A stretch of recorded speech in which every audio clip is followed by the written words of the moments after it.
Kiristoos Yesuus lafaa fi bakka isin jirtan hundumaatti isiniif abaayitu kabajamoo fi jaallatamoo qulqulloota saba Waaqayyoo Gooftaatti kan jaallatamtan biyya keessaa biyyoota garaagaraa keessaa sagalee Waaqayyoo karaa YouTube waldaa Eebbifamaa sheerii ta'e kan isin bira ga'u nagaan Waaqayyoo dachaa dabalee isiniif abaayitu. Ni nagaa keenya ta'e immoo Kiristoos bara baraan eebbifamu karaaf kallattii kamiin inni nagaatti nu eegee inni gargaaraa keenya hirkoo keenya amanannaa keenya ta'e Yesuus Kiristoos bara baraan ulfaatu. Akkasumallee YouTube waldaa Eebbifamaaf haaraa kan taatan subscribe like share gochuudhaan sagalee Waaqayyoo akka yeroo hundumaa isin bira ga'uuf akkasumallee obboloota keessan bira akka ga'uu danda'utti sheerii waliif gochuudhaan sagalee Waaqayyoo kanatti hirmaadhaa isiniin jenna. Waaqayyo isin eebbisu inni eegee gargaaree yeroof iddoo kanaan nu ga'e Kiristoos ulfaatu. Kutaa sagalee Waaqayyoo yeroo darbee irra dhaabbanne irratti sagalee Waaqayyoo waliin dubbifannee Waaqayyoon kadhata gabaabaa hin kadhannaa Waaqayyoonis hin galateeffannaa. Maqaa Waaqayyo Gooftaa keenyaa bara baraan eebbifamu. Waaqayyo Gooftaan hunduma keessan eebbisu.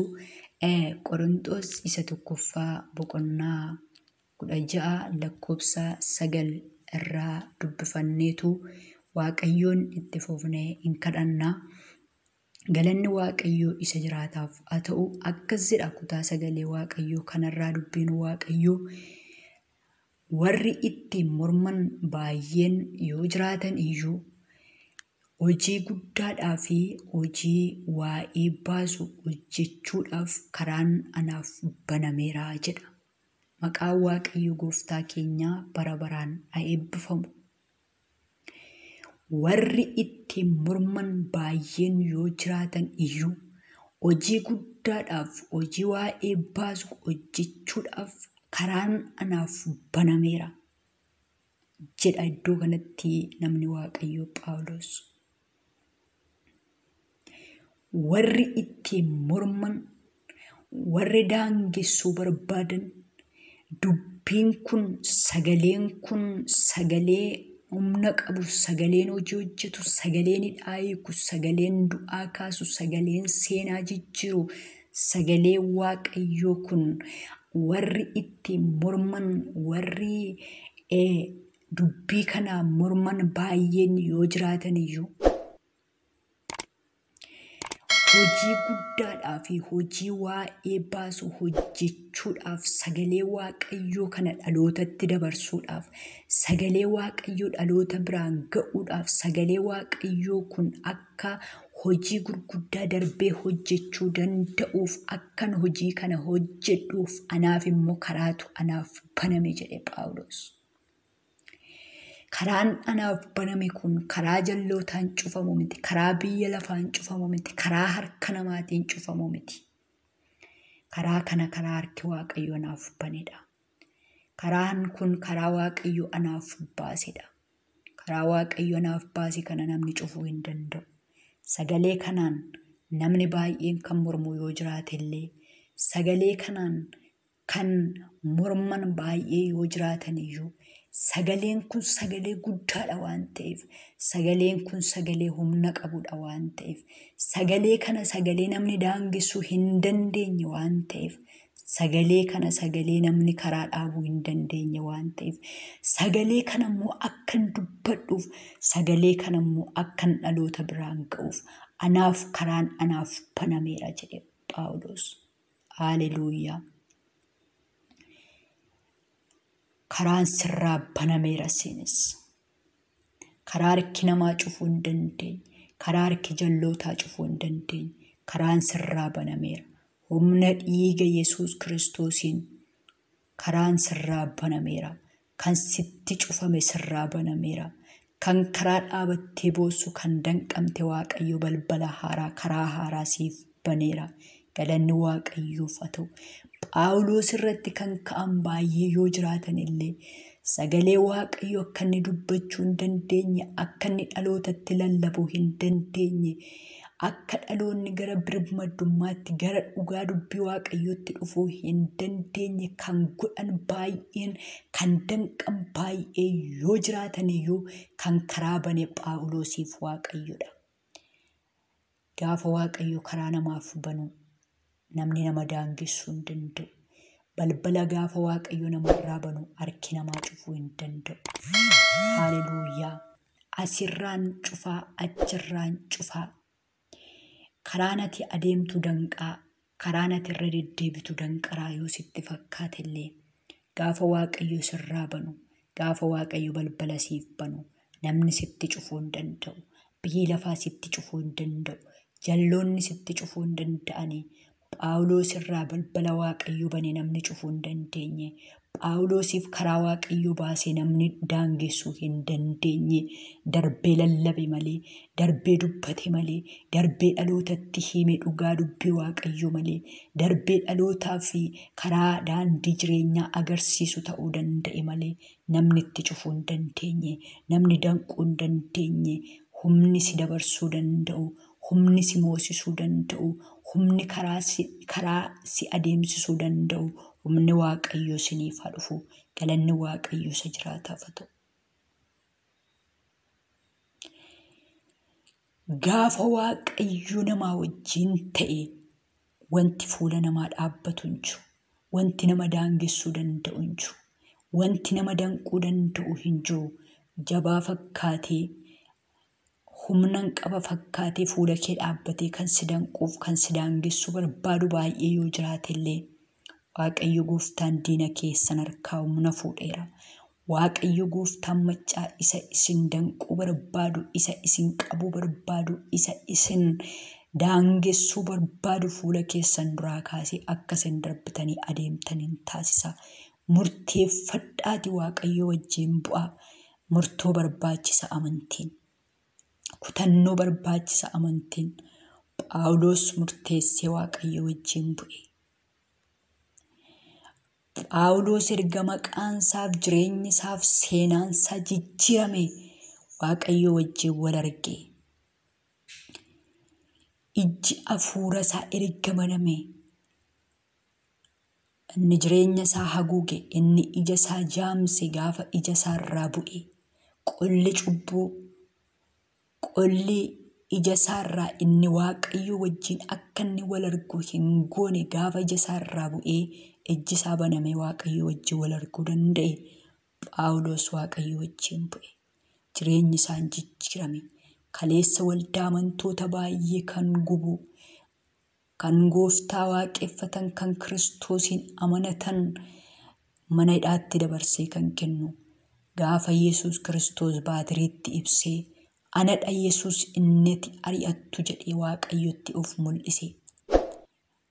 Phaawulos deebi'ee nama jijjiiramu gaafa ta'e, jireenyi isaa gaafa fayyee, hafuurri isaa gaafa fayyee, Phaawulos gaafa maqaan isaa jijjiirame namni isa daangessuu hin dandeenye, beelafaa qabeessa dhaabuu hin dandeenye. Namni gaafa fayyee hafuurri isaa, namni gaafa fayyee jireenyi isaa, gaafa jijjiirame jireenyi isaa, gaafa jijjiirame maqaan isaa haalli isa daangessuu hin danda'u, beelafaa isa daangessuu hin danda'u, rakkinni isa daangessuu hin danda'u. Waaqayyoof galanni guddaan haa ta'u. Kanaaf iyyuu ati murteeffadhu waaqayyo wajjin bu'i. Sin danda'u biyyi lafaa, sin hin danda'u rakkinni, sin hin danda'u haalli barootaa. Waaqayyoof galanni guddaan haa ta'u. Inni cabsee karaa banuu si dura ba'a. Inni si gargaaru si dura ba'a. Galanni Yesuus Kiristoosiif haa ta'u. Murteeffadhu waaqayyo wajjin bu'i malee waaqayyo murteessee waaqarraa siif ka'a. Inni hojii namaa fiixaan baasu, inni karoora namaa milkeessuu danda'u, inni akka namni dubbii isaa darbee dubbachuu, darbee lallabuu, darbee faarfachuu danda'uuf humna namaaf kennu waaqayyo humna keessaniin jabeessa. Galanni waaqayyo isa jiraataaf haa ta'u. Maqaan waaqayyo gooftaa bara baraan haa eebbifamu. Akkasuma mul'ata Yohaannis boqonnaa 3 lakkoofsa 7 kaasee maqaa gooftaa Yesuusiin nan dubbisa, nan gabaabsa, dhumarratti gabaabsinee waaqayyoon kadhannee nan xumura. Waaqayyo yeroo nuuf kennaa walitti deebina guyyaa biraa. Akkas jedha nan dubbisaa. Mul'ata Yohaannis boqonnaa 3 lakkoofsa 7 kaasee maqaa Yesuusiin akkas jedha. Mul'ata Yohaannis boqonnaa 3 gara ergaa waldaa Fileediyaatti ergaan kun isa qulqulluu, isa dhugaa, isa banaa Daawit of harkaa qabu, isa wanta inni banu namni tokko illee cufuu hin dandeenye, wanta inni cufus namni tokko illee banuu hin dandeenye, namni tokko illee banuu hin dandeenye sana biraa dhufe jedhii caafi. Ergichi ani hojii kee beekaa. Ati humna xinnoo qabda, garuu dubbii koo eegdeetta, maqaa koos hin ganne. Kunoo ani balbala banamaa fuula kee dura jiru, isa namni tokko illee cufuu hin dandeenye siif kenneera. Kunoo warri walga'ii seexanaa keessaa Yihuudoota utuu hin ta'in sobanii Yihuudoota ofiin jedhan sitti nan kenna. Kunoo isaan kun dhufanii miilla keetti akka kufan si jaallachuu koos akka beekan nan godhaa jedha. Maqaan Waaqayyoo eebbifamu. Hanga lakkoofsa 9 dubbisee lakkoofsa 7 kaasee Gooftaaf galanni guddaan haa ta'u. Ergichi an hojii kee beeka. Ati humna xiqqoo qabda, garuu dubbii koo eegdeetta, maqaa koos hin ganne. Kanaaf ani jedhe Waaqayyo balbala banamaa isa namni tokko illee cufuu hin dandeenye fuula kee dura kaa'eera jedheetu karaa Yohaannis mul'ata Waaqayyoo Yohaannisitti argisiisee Yohaannisitti dubbateetu gara waldaa Fileediyaatti akka ergaa kana Yohaannis barreessuuf Waaqayyo Gooftaan mul'ataan gara isaa dhaqa. Ergichi an hojii kee beeka. Ergaa kanaa jedhee gara ergamaa waldaa Fileediyaatti ergaa kun isa qulqulluu, isa dhugaa, isa banaa bantii of harkaa qabu, banaa Daawit of harkaa qabu, isa wanta inni banu namni tokko illee cufuu hin dandeenye, isa wanta inni banu immoo isa wanta inni cufu immoo namni tokko illee banuu hin dandeenye biraa dhufe jedhiitii caafi. Ergichi an hojii kee beeka. Ergichi ani hojii kee beeka. Ati humna xiqqoo qabda, dandeettiin kee xiqqoodha, humni kee xiqqoodha, garuu dubbii koo isa humna namatti godhu, garuu dubbii koo isa nama jabeessu, garuu dubbii koo isa ulaagaa nama guuchisu, garuu dubbii koo isa dandeettii namaaf ta'u eegdeetta. Humni kee muraasa, humni kee xiqqoo, humni kee dandeettiin kee yaraa yoo ta'e illee dubbii koo isa humna namaa cimsu, dubbii koo isa nama gargaaru, dubbii koo isa nama jabeessu immoo eegdeetta, hin ganne, maqaa koos hin ganne jedhe. Maqaa koos hin ganne. Haala kee ilaaltee, dandeettii kee ilaaltee, muraasa dandeettii kee ilaaltee maqaa koo hin ganne, dubbii koo hin ganne. Kanaafiyyuu jedhe Waaqayyo ani jedhe balbala banamaa isa namni tokko cufuu hin dandeenye fuula kee dura kaa'ee jira. Namni sin daangessu, rakkinni sin daangessu, haalli sin daangessu, biyyi lafaa sin daangessu, humna yoon qabdu ta'e illee, humni kee muraasa yoo ta'e illee, dandeettiin kee muraasa yoo ta'e illee, humna koo isa, maqaa koo isa humna sitti godhu, maqaa koo isa si adeemsisuu danda'u, maqaa koo isa ulaagaa si goochisuu danda'u, haaleluyyaa, isa hin ganne maqaa koo eegdeetta dubbii koo eegdeetta maqaa koo hin ganne kanaafiyyuu ani jedhe balbala banamaa isa namni cufuu hin dandeenye isa harki namaa cufuu hin dandeenye isa biyyi lafaa cufuu hin dandeenye isa jalloonni cufuu hin dandeenyen fuula kee dura kaa'eera sirraa baneera maqaa Yesuusiin sirraa baneera humna dhiiga hoolichaatiin harki namaa kan sitti cufe harki seexanaa kan sitti cufe harki biyya lafaa kan sitti cufe maqaa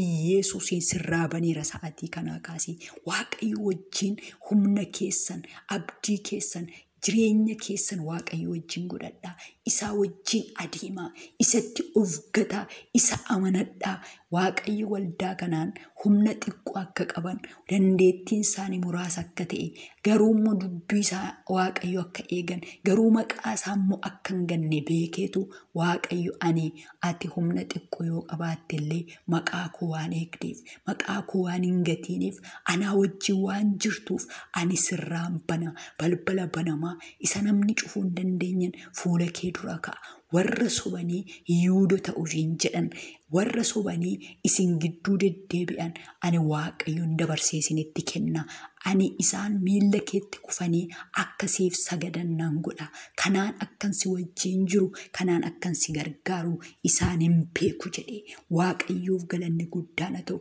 kunoo warra walga'ii seexanaa keessaa Yihuudoota utuu hin ta'in Yihuudoota ofiin jedhan sitti nan kenna jedhe harka keetti dabarsee waan kennu qaba Waaqayyo haleluuyaa maqaan Waaqayyo haa eebbifamu amaa si gaadu amaa si barbaadu isa sirratti ka'e isa si balleessuu barbaadu Waaqayyo dabarsee harka keetti kenna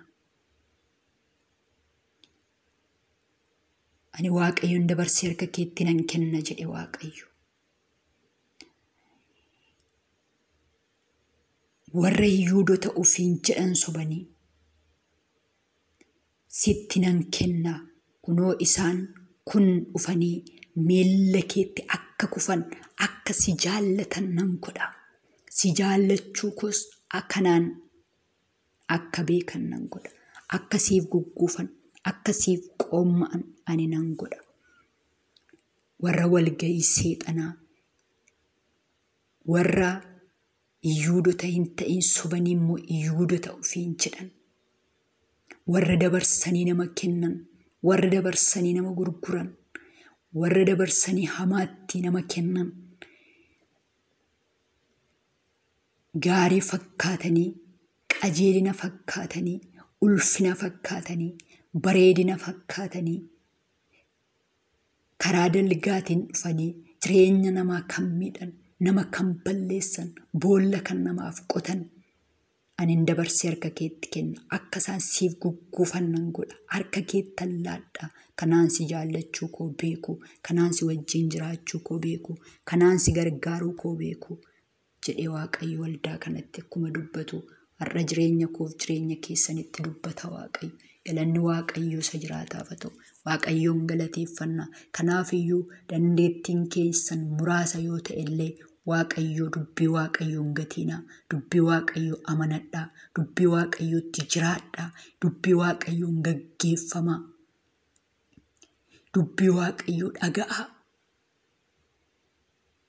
dubbii Waaqayyo dhaga'uun jireenyadha dubbii Waaqayyo dhaga'uun karaadha dubbii Waaqayyo ulfinadha dubbii Waaqayyo jireenyadha dubbii Waaqayyo kallattii dhugaa nama agarsiisa kallattii jireenyaa nama agarsiisa daandii ulfinaarra nama gaggeessa haalaan isaa madaalee nama hin dhiifne humna namaa ilaalee dadhabbii namaa ilaalee kan namarraa hin gorre Waaqayyo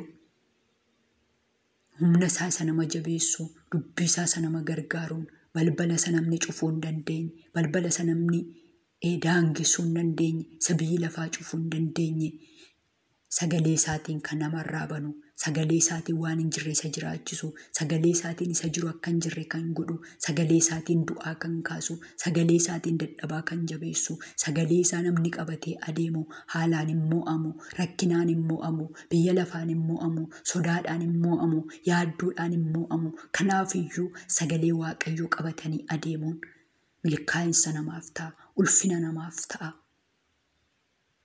Waaqayyoof galanni guddaan haa ta'u. Kanaaf Waaqayyootti amanaa. Waaqayyoon sagalee Waaqayyoo dhaga'a. Gurra dhaga'u qabaadhaa. Qalbii isa hubatu qabaadhaa. Yaada keessan qalbii keessan ergisaa dubbii Waaqayyootiif. Hariiroo keessan cimsadhaa Waaqayyoo wajjin. Galanni Waaqayyoof haa ta'u. Gaafa humni keessan dadhabe kan isin jabeessu jajjabina kan isiniif ta'u dubbii Waaqayyooti. Karaa daandii kan namatti agarsiisu, karaa qajeelinarra kan nama gaggeessu dubbii Waaqayyooti. Kanaaf dubbii Waaqayyoo dhaga'a. Galanni Waaqayyoof haa ta'u. Gooftaa Yesuus yaa galatu, eebbifame, kabajame, olol jedhi, ulfaadhu. Baay'een kan ittiin morman yoo jiraatan illee dubbii isaa gaarii ta'e, dubbii isaa isa sirrii ta'e, dubbii isaa isa qajeelaa ta'e, dubbii isaa isa ulfina ta'e dubbachuudhaaf wanti na daangessu hin jiru jedhee gooftaa garbichi kee. Warri ittiin morman baay'ee yoo jiraatan illee ani darbeen dubbadha, ani darbeen lallaba, ani darbeen dhaloota biraan ga'uu hin danda'a. Haalli namo'uu, rakkinni namo'uu, biyyi lafaa namo'uu hin danda'u jedhee sitti amane gooftaa garbichi kee. Sitti amannee dubbii keetiin mo'amnee, sagalee keetiin mo'amnee, jaalala keetiin mo'amnee akka galma ga'uu dandeenyu nu gargaari. Dhaloota kana gargaari. Balbala banamaa isa namni tokko cufuu hin dandeenye harka keetiin isa baname sanatti ol galuu akka dandeenyuuf karaa keerra deemuu akka dandeenyu nu gargaari. Dhaloota kana gargaari. Maqaa Yesuusiin dubbii kee kanaan dhaloonni kun haa jajjabaatan. Dubbii kee kanaan dhaloonni kun yaa Waaqayyo lafaa haa ka'an. Maqaa Yesuusiin kan itti cufame, balballi kan itti cufame, humna kee dhiiga Yesuusiin irraa haa banamu. Dhaloota kanarraa haa banamu. Dhukkuba garaagaraatiin kan qabaman, rakkina garaagaraatiin kan qabaman, sodaa garaagaraatiin kan qabaman, maqaa ilma kee Kiristoos Yesuusiin harkaa haa ba'an, rakkina harkaa haa ba'an, dhukkuba harkaa haa ba'an, sodaa harkaa haa ba'an, abaarsa harkaa haa ba'an, yaaddoo harkaa haa ba'an. Inni itti cufame irraa haa banamu. Maqaa Yesuusiin irraa haa banamu. Dhaloota kanarraa haa banamu. Harki namaa kan yaa Waaqayyo gooftaa kan cufuu hin dandeenye, balballi ulfina kee, balballi eebba kee, balballi jireenya dhaloota kanaaf haa banamu. Maqaa ilma kee Yesuusiin kan itti cufame irraa haa banamu. Waaqayyo gooftaa balbala hojiitti kan cufame, balballi eebbaa kan itti cufame, balballi gaa'elaa kan itti cufame, wanti ulfina keef ta'u, balballi ulfina keef ta'u maqaa ilma kee Yesuusiin dhaloota kanarraa haa banamu. Maqaa ilma kee Yesuusiin irraa haa banamu. Dhukkuba isaanii hagatan, yaaddoo isaanii ofirraa haa dhaban. Ba'aa ulfaataa sasanitti ta'e maqaa Yesuusiin jireenya isaanii irraa haa dhaban. Waaqayyoodhati si haa galatu. Dhaloonni kun haa gargaaraman. Dhukkuba kamiin maqaa Yesuusiin kan rakkatan, sodaa kamiin kan dhiphatan, humna dhiiga walichaatiin bilisa haa ba'an. Dubbiin Waaqayyoo humna hojjetuuf keessaa qaba jedhamee akkuma barreeffamee jiru. Billaa qarame caalaas qara qaba jedha dubbiin kee. Maqaa Yesuusiin dubbii sagalee kee kanaan humna argatan dhaloonni kun. Dubbii sagalee kee kanaan lafaa ka'uu haa danda'an dhaloonni kun. Dubbii sagalee kee kanaan humna argachuu haa danda'an dhaloonni kun. Kiristoos yaa galatu, eebbifame, kabajame, olol jedhi. Yaa Waaqayyo gooftaa haala hundumaa keessatti rakkinaaf baroota yaa Waaqayyo haalotaan qabamanii daanga'anii akka isaan hin hafneef maqaa Yesuusiin dhaloonni kun dubbii kee qabatanii siin qabamanii sitti qabamanii yaa Waaqayyo gooftaa mukicha wayinii isa dhugaa, mukicha wayinii isa gaarii, mukicha wayinii isa yaa Waaqayyo gooftaa bara baraan jiraatu si yaa Waaqayyo gooftaa isa galmaan nama ga'u hundeen keenya si keessatti yaa Waaqayyo gooftaa cimee dhaabatee sitti qabamnee jiraannee atis nu keessa jiraattee maqaa Yesuusiin jireenya isa bara baraatti darbu akka dandeenyuuf maqaa Yesuusiin nu gargaari. Gaarummaa kee nutti agarsiisi, araara kee nuuf baay'isi, humna keetiin nu wajjin ta'e biyya garaagaraa kan jiran yaa Waaqayyo gooftaa karaaf kallattii kamiin kallattiidhaan al kallattiidhaan yaa Waaqayyo gooftaa sagaleen kun dhaloota kana kan qaqqabu dubbii kee kanaan humna haa argatan, kan itti cufame irraa haa banamu, hir'uu isaanii yaadduu isaanii